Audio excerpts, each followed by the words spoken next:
Hello, everyone, and welcome to the first episode of Totally Unbiased, which is a new Tau-focused podcast that me and Luke here is going to be running here on the Super Plus channel. Me and Luke both love talking, haha, of course, but we're specifically talking about Tau. And we just wanted an opportunity to talk about these sort of things in a competitive sense. On a more regular basis. So we just thought we'd put this together and see what you guys think of it. So obviously, Luke, you've been on the channel before, Yep. but for anyone who hasn't seen you, who are you and what kind of Tau main are you? Yes. I have always been a Tau main for the last, I don't know, 8 months, 6 months, 7 months. Anyway, so yes, I've always played Tau all my life, especially since now Twin Lance are out. But no, very much an aggressive Tau player, I'd say. Wants cars, heavy mostly these days. Nice. I there was definitely for quite a long time I considered myself to be the defensive Tau player, and then I realized I looked at my play back. I remember watching it on a stream. And I'm like, I'm not that at all. I don't know what I was thinking. I'm definitely more aggressive.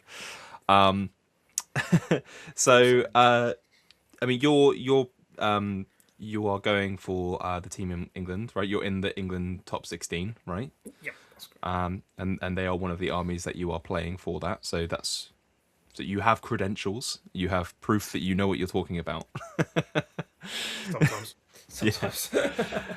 But yeah, okay. So stuff we're going to be talking about here, it's going to be pretty loose. A lot of just like general discussion, stuff that we've done in the sort of the local meta, and we'll look at the Tau overall in the meta. So like the stats, what they're doing currently on that side of things. We'll look at some Tau lists that have done well, and then we're going to have kind of a discussion topic. We have a couple of topics lined up, things we want to talk about. But if there's anything that you guys want to see us talk about, then by all means, let us know. There's going to be a space on our Discord that you'll be able to add questions to. So by all means, do that. And we can do things like list reviews, stuff like that. We're keeping it pretty loosey goosey here on this one. So yeah, we can just see how things go. But I guess what have you been up to, Luke, in terms of recent stuff? Obviously, we're still pretty close to the Twin Lance release, it being last weekend. We So are, how are yep. you? What have you been up to on the old Tau front? What have you been playing? Recently, mostly, it has all been Montcar on the Tau front, preparing for the Twin Lance, building a lot of lists for the Twin Lance. And they all tend to always just now start with the Twin Lance, if I'm honest. Because it's a fair and balanced unit. I have no issues with it. But mostly, just it's a lot of games as usual, and it's all been Montcar. What have you been playing into? Playing to a mix of everything recently. A lot of Marines. There's been a lot of Marines around, and everyone seems to want to be playing with their Victrix still. I've done a fantastic job of avoiding Necrons. Not always intentionally, but it just seems to have gone that way. Yeah. And demons seem to be making a bit of a splash again. I don't know about you, but I absolutely hate playing against demons with Tau. I It is hate the it. worst. Yep, I just don't like that game at all. Yeah, they're one of my two like bogey armies that I just really cannot deal with. Them and orcs. I don't know why. They're just in my head. They've got me. They have a grip on my psyche. Yeah, as for me, I've also been playing the Montcar. I have typically been a Callion enjoyer.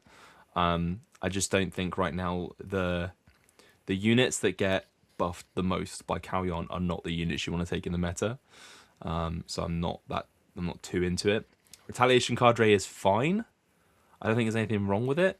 I think the lethal hits from Montcar are just kind of a bit more useful in the current meta right now. Yeah.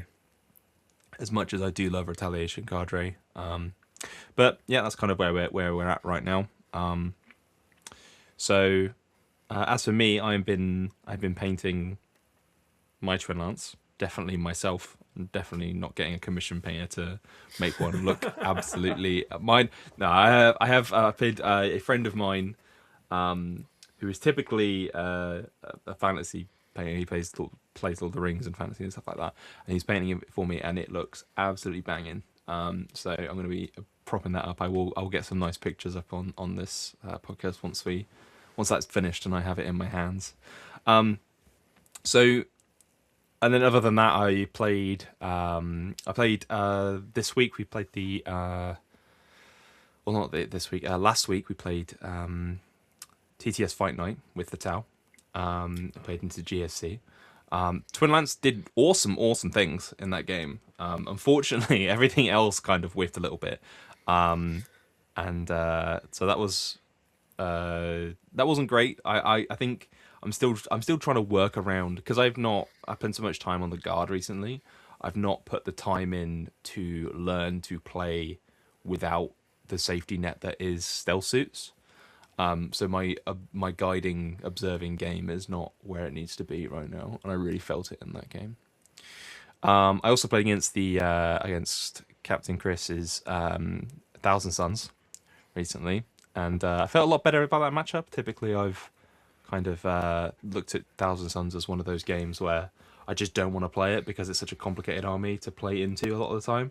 But I'm kind of starting to get the gist of it and understand how that army works, how to play into it, which is a discussion I'm sure we can have another time. I'm sure we can do lots of matchup focuses. But yeah, so I'm feeling a lot less intimidated by that, which is good because they're on the rise. So yeah, but that's what I've been up to. Have you got any events coming up, Luke, that you'll be playing Tower? What have I got coming up? I've got a couple of weeks off into Glasshammer teams. I'll be twin lancing people there.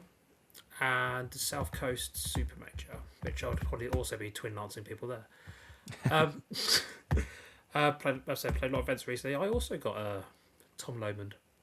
Oh yeah. Yeah, but I didn't have the twin lance. That was upsetting. Was he running the Biosantic at you as well? Yeah, it's an interesting game, that one, right? Like I feel like it's not as bad as it's not that bad of a matchup, right? But it's not. I wouldn't say it's Tau favored, right? But you're not getting run over most of the time. I don't think. I think I think it's definitely GSE favoured. I think the Twin Lance maybe brings it up to a more drawish area. Still, Yeah. I say definitely still not Tau favoured. Without the Twin Lance, you do lose a trading piece which can bounce in and out, actually, really, because GSC just out-trade you all game. Yeah. It's one of the matches I generally don't want to be playing in teams. Yeah. But we'll see what it's like a bit more of the Twin Lance now it's out. After we will get a few more reps with the Twin Lance lads. If you game for the podcast, take a shot every time we say Twin Lance. Yeah, I mean, Twin Lance is one of those ones where it massively improves your trading game, right? Yes, yeah, as I would say. Yeah, I think Tau is a faction that's already quite good at trading because we have quite a lot on the board, like relative to quite other few factions. So having a unit that's good in multiple phases is very, very powerful. Obviously, and it's incredibly undercosted. No. But yeah, so that helps your trading massively, right? So that's really good for matchups like that. Oh, go ahead. Sorry, you were gonna. It's also just the primary scoring it does, and the weird shenanigans at the end of both fight phases. Yeah, exactly. I mean, it's one of those ones where it's primary is something that we struggle with, and so getting that extra, even if it gets you like 5 to 10 primary points across an entire game, that is like absolutely huge. So that's really nice. Okay, so let's do our stat segment. So the week in Tau. Let's switch over here. So obviously we got the lovely stat check website. This was last updated on the 10th of March. It's currently the 17th, so we are a week out of date. But this is probably the closest, most reliable estimate of the meta that we have right now. If there's anyone listening audio only, we'll try and make this as clear as possible. But for the Tau right now, let me just minimize this so I can get some overall stats. Oh no, bear with me as we wait for the old stat check. There we go. Right, okay, so we are looking at 1,780 games played. we have got a overrep of 1, which I believe means about as perfectly balanced as it's physically possible to be. Fair and balanced. Yeah. We got a 7% of our players go for 4-0 event start, which is pretty good. Pretty middle of the road actually. Event wins we have 8, which is on the higher end to be fair. Not we're not Necron level of That is 32, that is a lot. but yeah, that's pretty good. And then our player population is at 5%. Seems alright. Yeah, that's very middle of the road. To be honest, well, actually, fair. Player population is a little bit high. But then towers are a pretty popular faction in general, so I think that's not too weird. A lot of tower I, mains. yeah, exactly. So the majority of our players are playing Monkar, which is our most winning detachment at 55%, with a 1-3-1 over rep, 8% event 4-0 start, 6 wins, and then our other 2 event wins come from Crew Hunting Pack.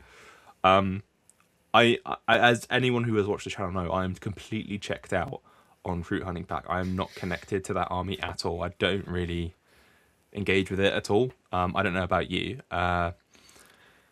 So I actually played against it at Nottingham, and I lost to Ross, who is famously an amazing Crew Hunting Pack player. Yeah, I have also lost to him as well. That was he got first drop and first turn, and then I lost the game by 1 point kind of game. So I was like, Yeah. no, I was so He went first close. yeah, 1 point. Yeah, he went first against me as well, which is a pain.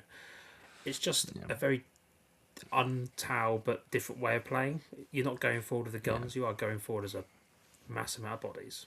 It's like it's almost a completely different army, right? Yes, exactly. It's just fun. It's what it is to tell what like EC is to Chaos Space Marines, right? So yeah, but we can. That being said, obviously, if there are people interested in it, we have. I mean, Tom's been playing a bit of Crew Hunting Pack, so he knows a bit more about it. And we can get some Crew Hunting Pack players on at some point if people are interested in us talking about that. I would probably say the next most popular detachment we have here is Retaliation Cadre. We have 51% win rate, 7% players, 0.77 over rep. So not over rep. If you're not aware, it's basically the percentage of top tens. I think it is. Was it top fours? I can't quite remember. Basically, percentage of high placings at events relative to the number of players there are. So if you know, ideally, if you're 7% of the meta, then you should have 7% of top fours, right? But if your number is lower than 1, then you're less than 7%. If it's higher than 1, you're higher than 7%. So it's kind of like a metric for. It's a very good metric for seeing how strong you are overall, or like as well as like how popular you are among top players, right? That's good. Yep, That sort of matter. definitely. And then we have the rest of our attachments, which have considerably lower play rate. 1-7 players, so 4%. Less than 1% of the meta for auxiliary cadre. 138 for Calyon, 98 for experimental prototype detachment. And then we've got some people who didn't list their detachment, Keshi. So mostly, I think at the moment, because I wanted to go a bit more deeper into these stats because I want to kind of set a baseline for where we are right now, so we don't have to talk about this every single week, right? So you know kind of where we are, and then we can come back to this every so often and do like an update and when things change considerably. The do that thing. It's just terrible podcasting where your thought just falls out of your brain. So, yeah, this is kind of where we sit in the meta. I think this is above average considering how much win rate is just getting completely devoured by Necrons. I think this is a pretty solid, and this is not really including Twin Lance in any form. These No, not stats. yet. So this is going to be considerably stronger later. We also have this meta matchup overview, which I think is quite interesting. Oh, this is clever. So what this basically does is this will tell you this is the same information we just looked at, right? So that your 55% win rate of Montcar, all the other win rates here. But this will tell you what your faction specific win rate is against different factions. So there's a couple of interesting ones here, right? So Astra Militarum we got 39% win rate into across all Tau detachments. Traditionally, I've always thought of this as more of a skill matchup. I know you're much more sour on the Astra Militarum matchup than I am. I don't like that match. That can go in the bin. I definitely hate Recon for Yes, sure. That is yes, doomed. That is horrendous. giga doomed. Yes.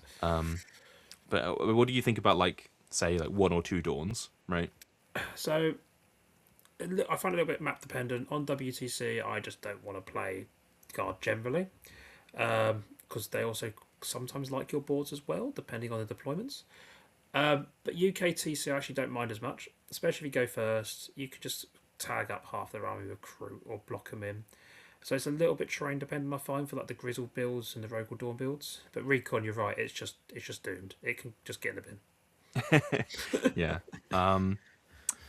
Some stuff there which are kind of I look at these and I think, oh yeah, that makes sense, right? So Chaos Knights, 66% win rate. We pick up Chaos Knights Yeah, for fun with Riptides.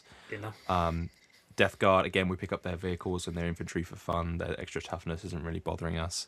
Yep, Chaos Space Marines and Marines, again, Marine bodies. They don't bother fine. us at all. Yeah. Are Yep. you always like you haven't got many models on the board? How unfortunate for you. Trade Just with my because. Pathfinders, I dare you. Yeah, exactly. Same with the Black Templars, right? So all these Marine factions, we're going to have really good win rates into. Some obvious stuff that we don't like, Necrons, right? But this 48% win rate is very, very good for Necrons, right? It is. I'd be interested in a breakdown, well, obviously not the second, but lists on that because there's so many different types of Necron lists now floating around. I think we can see that. We can do really clever stuff. Because you got the 20 Warrior build still around. You got the Catan builds around. Got I can switch it the other way, but it's a 69% nice win rate and get for crew hunting pack, but not many games played, and then most of the games played on Montcar with a 50-50, 50% win rate, which seems alright. which is actually very very good against Yeah. Necrons. So if I can switch it around actually, we can see it from the Necron point of view. I'll have to refresh this page. Just having a moment. You gotta love live stats, right? Yeah. Always a bit of love it. Just absolutely just Look at them all the way up there on the thieving us. So I mean, this is pretty. I mean, to be fair, the interesting fact, Wow. right? So the fact this is all blue means it's all. If it's red, it means you have a negative win rate, right? So this Wow. is the faction overall. See, these detachments have a low win rate, but these ones make up for it. So, fun fact: Necrons are the only faction in 9th edition, in 10th edition, and 9th edition to have an above 50% win rate for every single faction in the game. Seems fair and balanced. Yeah, so they are the most overpowered compared to the field of any faction for the last 2 editions, which is crazy. That is impressive. That is really crazy. But let's put them up against the Tau, so we can get Here some they are. specific Here's the lads. information here. So it is for the Necrons. So 56% win rate against Tau with Star Shatter, a 50% with Awakened. So 56% win rate for Tau into Pantheon of Woe. That's quite interesting. That's interesting. I think they're very interesting. 33 games played, so it's not a small amount. A 0% win rate for Hypercrypt. The 4 games played, which is interesting. And then these ones, 22 games, 59% win rate for the Necrons. Fair enough. I think these ones start to get like these are 1 game played, right? So Yeah, they're it's not. not really relevant data. These ones down here. These 3 are kind of the main ones that we're kind of be looking at here. It's most information here. But I think that's so you got to reverse these for the Tau win rate. So positive for Tau into Pantheon of Woe, 50-50 into Awaken, and then a negative into Star Shatter, which basically comes out to a 50-50 overall. But that's quite cool. That's quite interesting. I think Tau are very well placed to. I mean, relative to what other people get, I think we're very well placed to deal with Necrons and the Satan, right? With the lethal hits, damage 4 is 100%. pretty good. You know, that's And the pretty Twin solid. Lance are actually going to help. That ironically help that matchup as well. They can go in half a turn in theory, and then run away again like cowards. They're also OC4, which is the same as a Satan, so they can It is, yes. deny primary from Satan, which is quite useful. Also, probably where Riptides come in, where if you chuck one out to the middle just to deny a point. Yeah, exactly. So that's super cool. Yeah, yeah. Also, getting the ability for like stealth suits to give you reroll ones hit and wound, like a mini oath into stuff like that, is very powerful. Yeah, So lots of cool definitely. stuff there. Um, let's take a look at some lists that have done well recently. Since we have the baseline of where we sit in the meta, I'd say upper middle, upper third, I'd say actually. So the two big events that happened of this past week, as of our recording, are the California Team Championships and the Goonhammer Opens. One is a teams event, and they're both teams events. My bad. Double teams. There weren't any big like singles events going on this weekend, really, that I saw. If you have any events you wanted to check out, by all means, let us know in the comments below or on Discord. So this one here, this is Logan Heath's list, which I think is this one. Yep. So this is a Monk Car list. He has got a commander and enforcer battlesuit with 4 missile pods. He's got a marker and a shield drone, and he has the same thing twice. Both of which, spoilers, are joins to missile fire knives. He has an ethereal. He has 2 solo broadsides, obviously the aforementioned fire knives, a ghost keel, a unit of 10 crew carnivores, 2 pathfinder squads, 2 piranhas, 3 riptides, and 2 stealth battlesuits with a vespid at the end. This is actually very similar to what I'm running at the moment. There's only a couple of bits different here from what I've got. So I thought this was super interesting. What do you think of this list, Luke? It feels like it's definitely going out to deal with Marines. There's a lot of 2 damage guns there. Double crisis there with the enforcers. You're right, it is overall solid. You've got the traditional triptide, you've got double stealth, you've got a bit of anti-tank there in the broadsides. They are under rail guns, actually. Yes, they are. Yeah. So it seems a bit of an all-comers list, but obviously if he gets the matches he wants with Montcar, he's just going to push, which is probably why he's top of the player placings, which is what Tau want to do, though. That is their job. Get their board, fine. He's got all the traditional Montcar bits. I do like double piranha. You can chuck one away early for the re-rolls and then chuck another one away against something else. I like that as well. I mean, I think it's important to remember these are on Games Workshop maps. I do believe because it's California, right? Yes, So I imagine it's- probably Yeah. on Games Workshop terrain. Maybe on Yeah. WTC, but I'm not really 100% sure. But yeah, that's this is I mean as you said, missile drone, missile pod, fire knives, and the enforcers are going to be more of an anti-marine pick. We've got the solo broadsides. Solo broadsides, I think, are just really efficient for their points cost, right? They They're help pop transports very well, especially. yeah, they're okay, right? And they're more maneuverable than they seem because you can rotate them for free with them being a circular based walker. So you can kind of rotate their railgun around a corner and stuff like that and do all kinds of movement shenanigans. Yeah. They will often get tagged and not be useful. And they may end up doing guiding for you, but like for the points you pay for them, I think you get a lot out of them, and they're quite tough for what they are. Yeah, they're good trading pieces, I find, as well, early, because you chuck one out, it's not a combi lieutenant or a squad of intercessors can't just come out and deal with it. Yeah, exactly. Conversely, they can kill those like small Yeah, units, right? Quite exactly. possibly. Yeah. We've got. Is there anything in this list do you think is like interesting that they haven't taken it? That's like normal in a you would see in a Monk list. Obviously, it is a bit pound on terrain. I do like the Iron Hammerhead still in the current meta. There's a lot of free wound heavy infantry around. We've got Victrix is still flying around, and there's a few Terminators popping up again. But except from that, I think it's got pretty much all the key elements, I'd say. You and I are going to disagree on that. I hate the Iron Ooh. Hammerhead. I hate the I Iron know you. Hammerhead. I know you do. I don't like apart from the footprint being enormous, which I think is a big downside. I just really don't like the fact it has blast.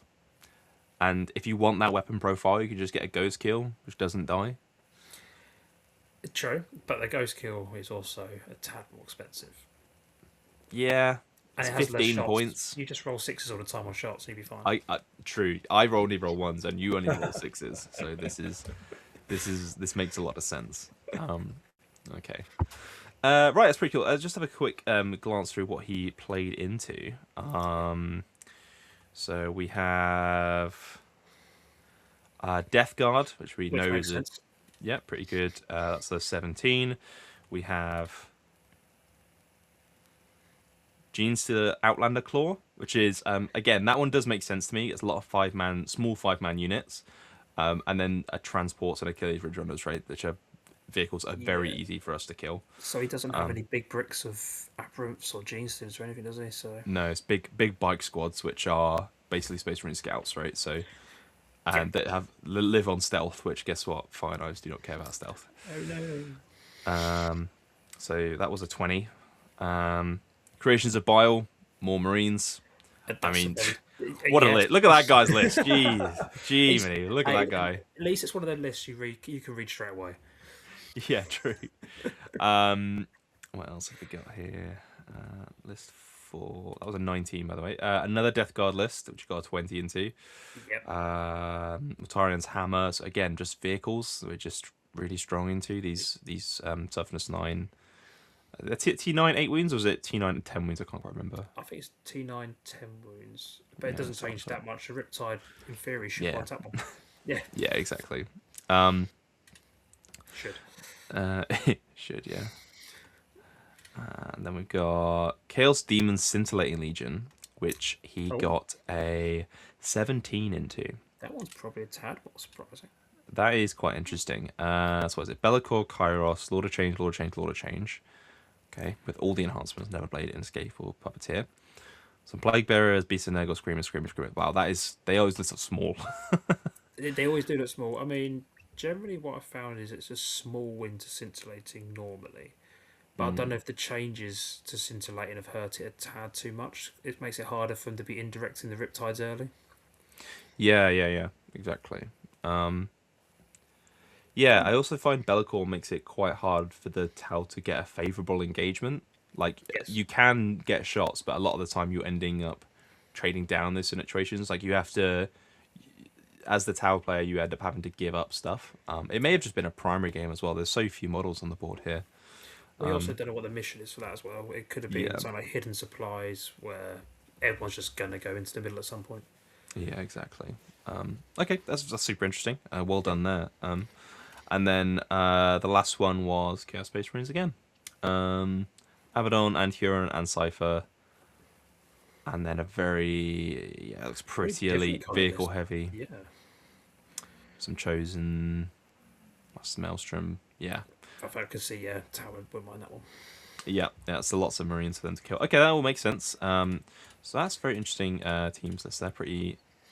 I think that's pretty bog standard, right? That's kind of like where that's like a baseline. I agree. Good, Yeah. interesting baseline for us to look at for Tau. Okay, next we got the Goonhammer Open was the other large teams event that was run over the event. So if you and Brian were playing Tau at that event, and you did quite well. Again, I'm just kind of looking at like players that have got a good overall score. Obviously, it being a team event, people are going to be able to pair for different people. I don't know if that's what you found for yourself at the event. It depends which one to pair. I mean, I think I paired 2 wins, 2 draws, and a loss. I think overall, but obviously my results don't necessarily show that because, as you'll know, with matrixing Tau on teams, you prepare for your go second drop scenario. But if you get the first drop and first turn scenario on your board, it changes very rapidly. Yeah. So I think, but Tau is very strong in teams. Okay, let's take a look at Brian's list, and then we'll go into yours. Make sure I've got the right. That's Logan's one, and then that's your one. Cool. Right, so we've got Brian's list here. He's also gone Montcar. He has an Enforcer commander with the missile pods and the cyclic. I actually prefer the 4 missile pods, just so I can play at long range and I don't feel like I'm missing out. Yep.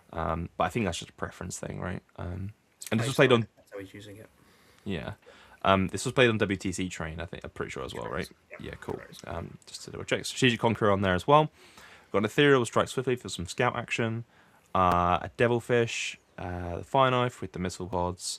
We've got a Ghost Keel with the standard build of Ion Blaster Fusion. A Ion Hammerhead, a Crit Carnival unit.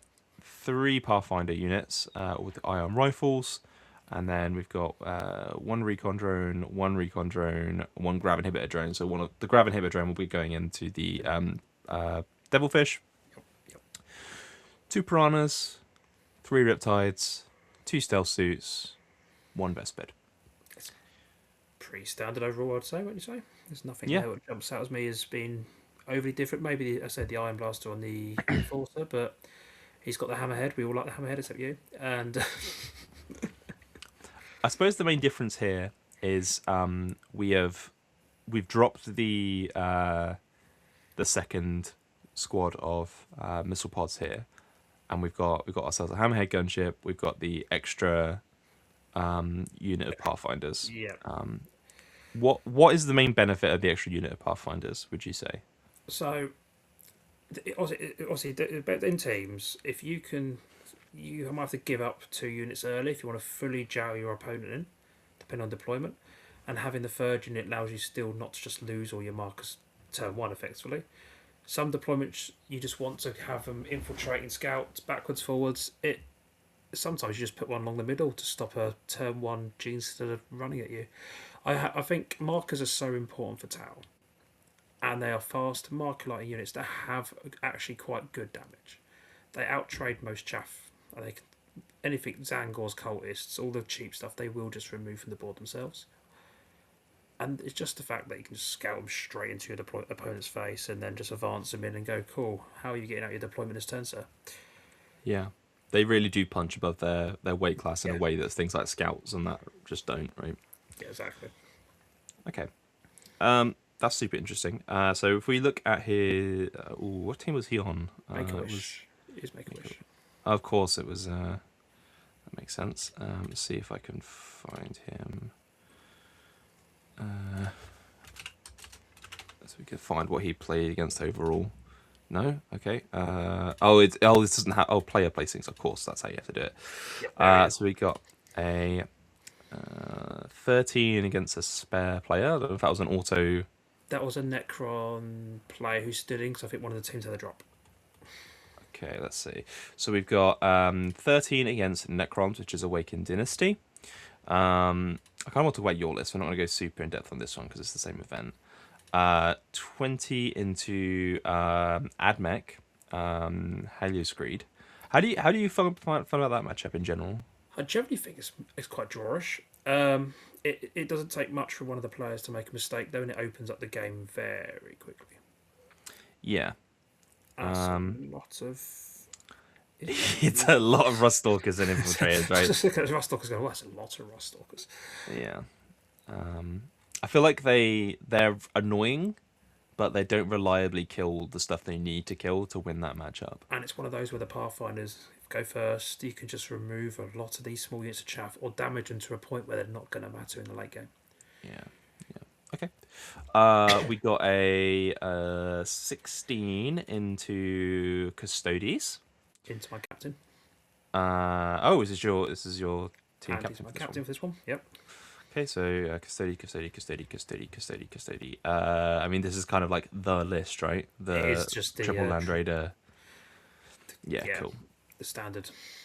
How do you feel about that matchup in general? I've that- generally found it quite swingy. It's one of those, if it's almost the Montcar go first thing again, isn't it? You can't really hide 3 Land Raiders on most Tau maps. If Tau goes first, we can reliably get rid of 2 of them, and the game very quickly slows down for the Custos. They can't quite get the board as quick.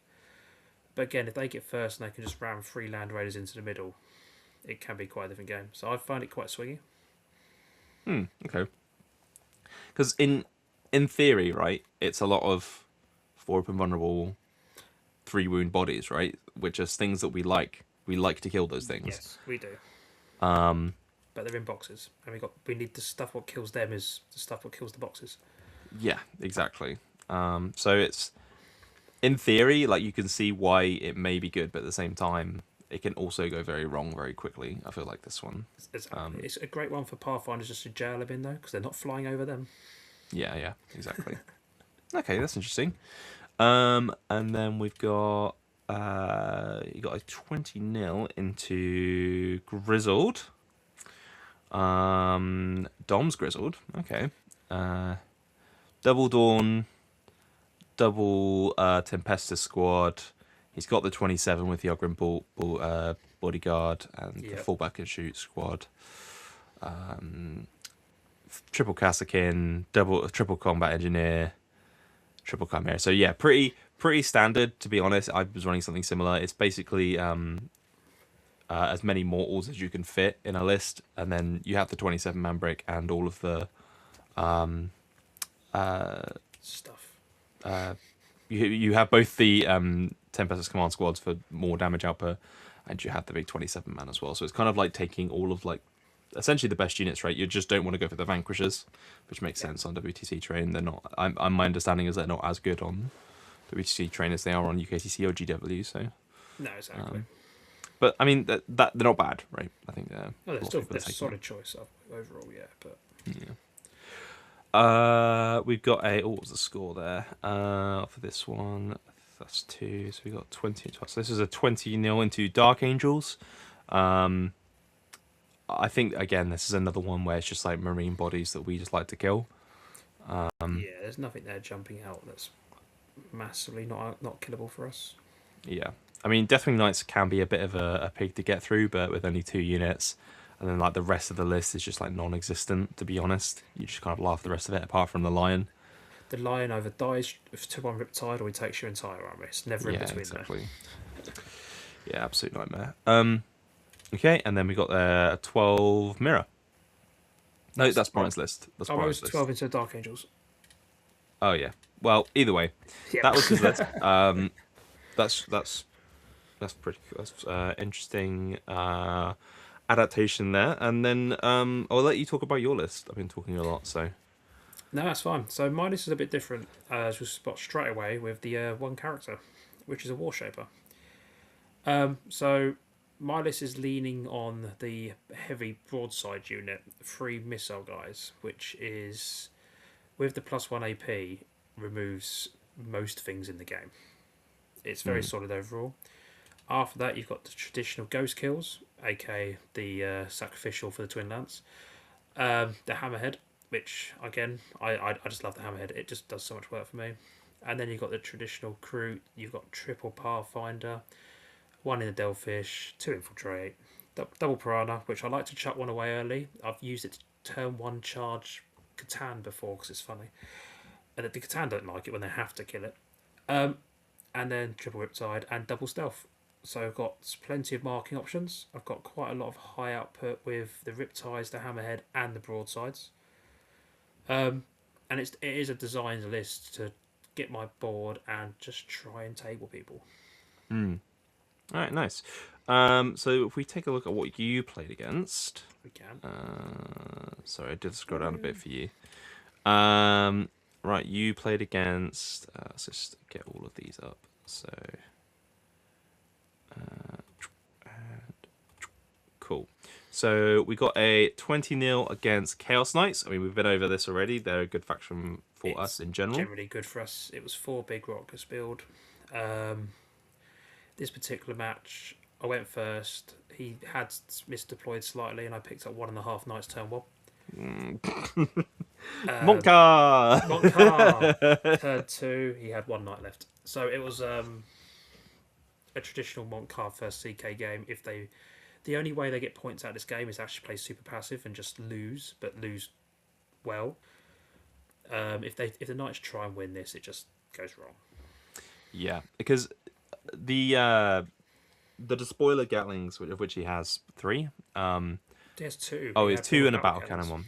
Yep. They're not very effective at killing Riptides or generally anything that's important in a town list, which makes things very difficult for them. And their defensive, like traditional defensive option of the -1 to hit at long range, we just don't care about because we ignore the hit mods. It makes no difference. Yeah, exactly. So, and then you also have the devs. Like, so you can just like lol 3 devs and just like near enough half kill a knight with a Riptide, which is very funny. Not for the Knight player, but for us it is. Oh yeah, for sure. And obviously lethals against an all vehicle list is always going to be good. Yeah, definitely. We've got a 18-point win against CSM. Yep, CSM. This game actually was quite a cagey game.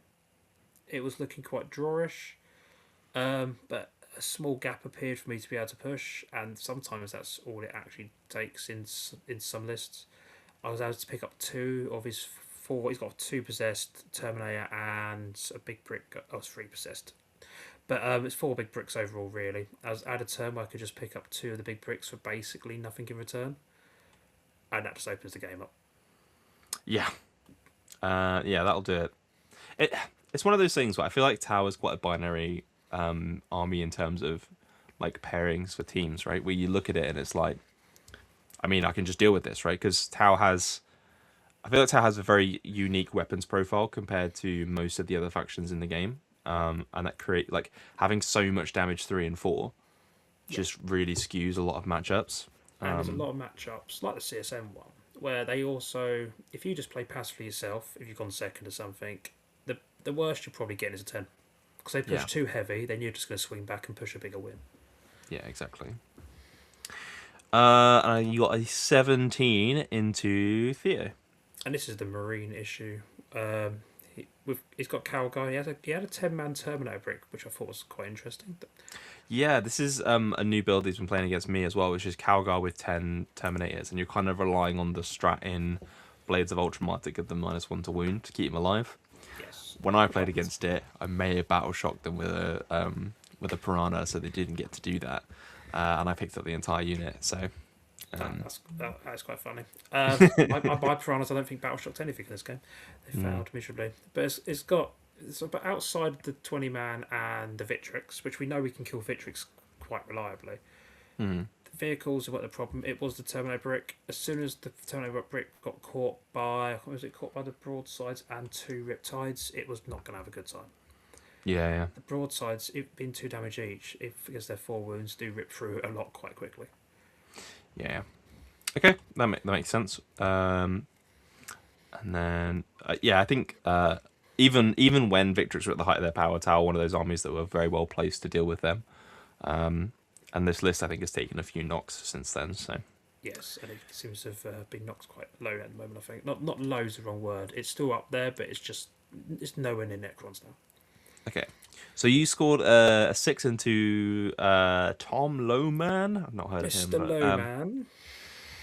Yes, so he's playing Biosantic, and I imagine I think it's probably a very similar list to what he played me on stream with. So how did this go for you?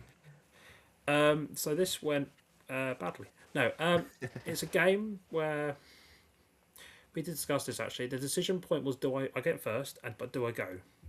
The issue is with his 6-inch tricks and his big bricks, he could just tag me up too quickly on the units that don't want to be tagged. And if I lost my chaff turn 1 or turn 2, it's game very bit quickly. And so I played the very unmont car game of this is teams. I just need to bring home points. Got the 6. I just find this is a hard game. The Twin Lance, I think it's more 8 to 10 with the Twin Lance, but it's just you just can't outrade him. You kill all his chaff, it all comes back. You kill his brick, 1 brick comes back, and then after that you are pushing to kill his models. But at that point you've normally run out of scoring, or he's scored too much on primary. This was definitely a game where Tom did fantastic at scoring late game. It was all quite close until I couldn't keep denying his objectives anymore. I couldn't keep slowing him down. Yeah, I got the 6, which is luckily was what we needed as a team. But we're gonna hopefully play this again, but with the Twin Lance, and see if we can make it a tad closer. Yeah, I think this one it's interesting in the sense that okay, there is more toughness 3, 3 wound elite infantry. There is 5-man units, and we've already talked about armies that we're very good against that are using this same thing. But it's a bit different here because when you're killing acolyte hybrids, right, you have to kill them dead, or they will resurrect onto an objective. So you have to allocate quite a large shooting activation into them. That's probably worth considerably more than the 70 points that these units cost. So you are generally trading down. Not to mention that a lot of these times these units are going to come back anyway. Yep. So they're not really good trades. And then shooting into aberrants, -1 to hit, we might not care about. -1 to wound on a toughness 6 model, we do care about considerably more. That hurts a lot. That does. Yeah. Yeah, exactly. Especially for Riptides in particular, that's really rough for them. Even the Twin Lance doesn't really like that. I mean, it helps if you just rolls loads of sixes, like I did on stream the other day with the Twin Lance. They just kill whatever they want then. But Riptides are not the same. I also find it's quite easy for the GSC to do a number on your guiding units. Yeah. I mean, I Because played my stealth teams quite defensively for this reason. yeah, You have to keep in the game. yeah. I when I was doing it, I tried to play it more like a singles game, where I given myself options to do stuff on the first turn, and I kind of played on that coin flip of like, if I get first turn, I'm going to do some damage. If I don't, I'm going to lose a unit, which in this case I did. Tom was able to get into a one of my unit pathfinders on turn one, and then he was on turn two. He was able to kill a ghost kill, which allowed him to tag multiple guiding units, which is essentially my downfall. Is that he was able to tag my guiding units with infantry, which means when they fall back, most of them couldn't shoot. In fact, none of them could shoot, so they couldn't guide for me. So I was struggling to like pick up a lot of his units on that side of the board, and I just started falling behind on points. So that's. But I do agree with you. I think the Twin Lance helps this matchup a lot because being able to essentially you can kill a 5-man with their combat, but you can also shoot a unit dead with their shooting. So that really increases the speed at which you're killing stuff, right? No, exactly. And Yeah, if you're having to kill 5 men, you know they're coming back. But if you're having to give up a squad of Pathfinders something for it, it's not ideal. But if you can quickly go out, knock them, get back again, you're not losing anything in the trade.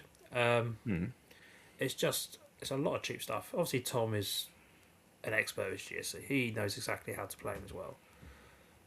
But all these little 5-man flamer dudes, they kill a unit of Pathfinders. And then even if you kill them, they come back and kill another unit of Pathfinders.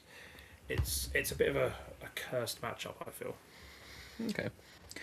Um, okay, and then lastly we have the Thousand Rubricate. Suns with Rubricate Phalanx. So first checkpoint with T Suns is there Magnus, and there isn't. Um, so this was what I thought was a bit of a different Rubricate build as well. So I do actually weirdly play a bit of T Suns. Another army I don't get in combat with. Of course, what's the point? Combat's boring. But no, this is a double 10-man Terminator brick. That which I was surprised. It's normally 3 bricks. So outside the two 10-man Terminators, he had double Vortex Beast, but outside of that, I wasn't too worried about his extra chaff. And we kill Terminators. Even though they're Yeah, -1 to wound, we put so many shots into them, and there's only 2 squads. I mean, I did the math yesterday on it because I played against it. And I was just curious to after that game was done, like if you have the full hit rerolls from pinpoint counter offensive and you have the reroll ones to wound from stealth suits, Yep. and you're shooting into that unit, 3 Riptides will kill 9 Terminators, which is, I mean, that's a big points of investment, right? Like Yep. that. I mean, killing one of those is a big deal. It's basically you're shooting for the turn. But between that and then like one more activation, like a Twin Lance or a Ghost Kill or something, that should just about finish the unit off. So you can kill one in a round if you can get your buffs off. But they're no slouch, right? They are definitely hard to kill for sure. No slouch. If it has a third squad, I find this game still to be Tau favoured, but a lot closer. Yeah, With only the 2 stat squads, it check. was just. I don't know how you're ever going to push into Tau with 2 squads. Yeah, exactly. And without the sorcerers or infernal masters, the damage I think is greatly reduced Yep. in this list. So yeah, that makes sense. Okay. Cool. So anything you would change about your list going forward? So at the moment, for the WTC, I think I'm going to keep it as it is. The Ghost Kill is likely coming out for the Twin Lance. I am actually going to look at the possibility of going down to 2 Riptides. Sacrilege. Sacrilege, I know. But I feel like I'll just end up going back to 3. And we know it's going to happen. But at the moment, it's going to be a straight swap. Ghost Kill out, Twin Lance in, and really see how we go from there. So something I'm curious about. Um, there's two things at the moment for me that I'm looking at in my list building that I'm curious to get your opinion on. Yep. Shadow Sun, yes or no? Some people swear by her, some people hate her. What do you So think? when the stealth teams are 110 points, I think there's more of an argument. At 100 points, I'd much prefer stealth team because Shadow Sun I find it makes you group your army a little bit too much, which actually tell if you can spread and take a board. We're a great board presence army, but if you end up going into a corner, held a couple of Riptides standing that's a Shadow Sun, you could get quite contained quite quickly and trapped. That's why I tend to prefer stealth teams. I have been running Shadow Sun, but I tend to not. I tend to get 2 or 3 units out of every rerolls a turn because I don't tend to want to completely swamp one area of the board unless that's that particular map. UKTC, I find Shadow Sun better for that reason because there's actually parts of the board you want to swamp. But if on WTC, if I'm trying to deny their expansion, hold my own, and deny the middle, I generally prefer to split with the stealth teams. Yeah, because I was looking at her because I wanted another lone op in my list. Uh, the stealth suits had let me down with their inability to fall back and shoot, Yeah. and it shows that she retains that. So I was looking at that as something that I would maybe want to have in there. She does a bit of damage. She's a bit swingy, to be honest. But she can push her Overwatch as well, which is quite nice. Because I think once you have Twin Lance in there, you actually have a very, very legitimate Overwatch threat. They are a very powerful Overwatch threat. Yes. They just have an insane number of shots with sustained if you've set it up right. So,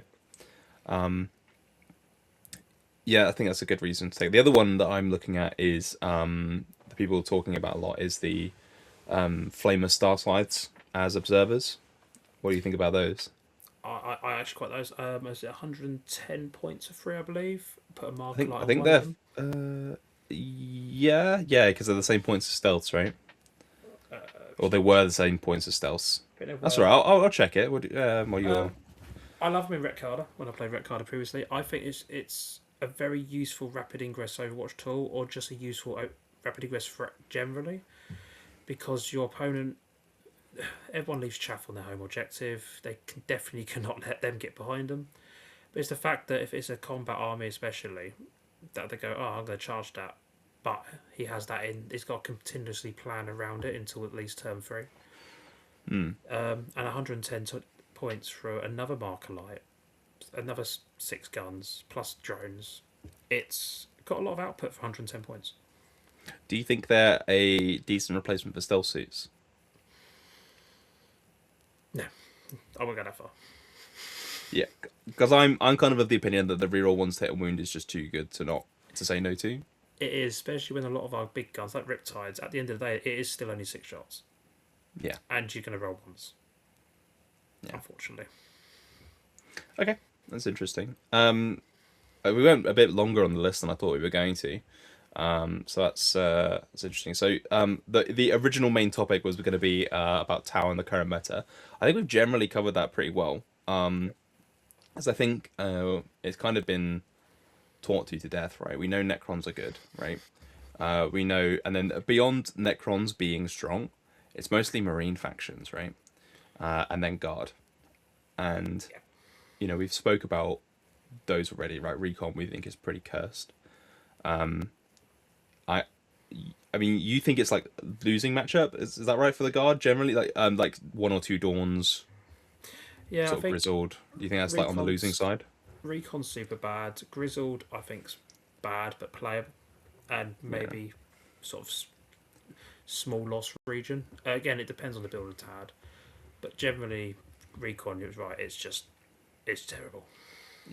I'm generally of the opinion that the Guard matchup comes down to skill, which I is a lot of the time that's what a 10-10 matchup will be. But I think the better player will just tend to run away with that one because I think it can get out of control quite quickly if you don't if either player doesn't manage their trading correctly, or if like you just let yourself get bombs thrown at you from Kriegers and Kassakin and whatnot, then it's quite bad. Yeah. we've also with Marines. We spoke about the Marine builds, right? We just pick up Marines for fun. So, and that's basically what that one comes down to, right? We can get We can line of sight on them and they just die. exactly with our increased AP option, AP2 ignore cover with the reroll ones and stealth teams, and then some like twin links on the broadsides. It just rips through two win bodies. Yeah. Okay. Um, and then Necrons, right? We've been over a bit of Necrons at the start, kind of like bled into our topics, but you know, in a team's environment, I guess. So that's what we're doing a lot of at the moment. Would you say Tau one of the armies that you would put into Necrons intentionally, or would you Um, try and avoid them to try and get a better score for the Tau? Do you think they have more potential that way? so I think it's definitely an option if your comp hasn't got other answers to Necrons. But I think most comps are having to build with answers to Necrons. Tau is definitely one of the armies that, while it could keep Necrons close, might be a small loss. We know there's matches out there which Tau do just push heavy. And in teams, if you can get Tau into a matchup where it's getting a 17, 18 plus, it's just great for the team. So it depends on your comp a little bit. Like we had, for example, Goonhammer. We had Ed on his Black Templar Horde, and that likes Necrons. And Yeah, Necrons shreds apparently do Necrons. not like it. And so that was one of the games that Ed would try and get himself into because he knows what he can do to that Necron list. So it Yeah. depends how many answers we have to it. Yeah, because I've been planning our ITT comp, right? And I was looking at like, oh, what if we have Tau and they have say demons and Necrons, right? You can't really. I don't think you can viably first defend with Tau in that situation, right? Not unless it's bare match. I mean, demons in teams you can probably get a 7 or 8, but you're playing Untau and hoping the demon player doesn't push you too hard. Yeah, But yeah, I exactly. don't think that's a first defense of that option. I think I guess what the long and short, and that's a pretty specific example.